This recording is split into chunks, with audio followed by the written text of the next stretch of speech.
ဘုတ်ကလာနွားတို့တက်လာတကယ်လို့ကာလာရောက်မရှိရင်စံနှွေးမုံနဲ့ရတယ်နွားတို့စံနှွေးမုံလေးနဲ့ဖြိုလာအဲဖုတ်ကလာပဲဟာပဲဘာမှမခက်ဘူးအခုမှထားရအောင်ဆို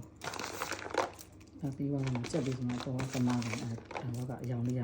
ဟွာလေးတွေဖြူလေးတွေထွက်လာတာဒီရထမင်းရအတိတ်ကထမင်းအောင်လေဒီလိုအနေကန်ကြည့်လိုက်တချမ်းယူလိုက်တချောင်းယူလိုက်ယူပြီးစားလဲပါလာဒါထဲအဲ့ဒါမိလေးနဲ့သွား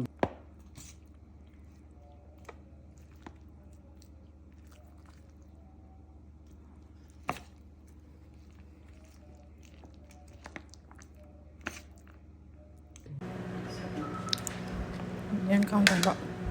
ကောင်းမှာမွေးနေ့တော့သူများကိုကျွေးတယ်ကျိုခုကိုကျွေးရဟုတ်လားဆက်ချင်းအကျိုးပေးရဆက်ချင်းကျိုးပေးရဆိုတာ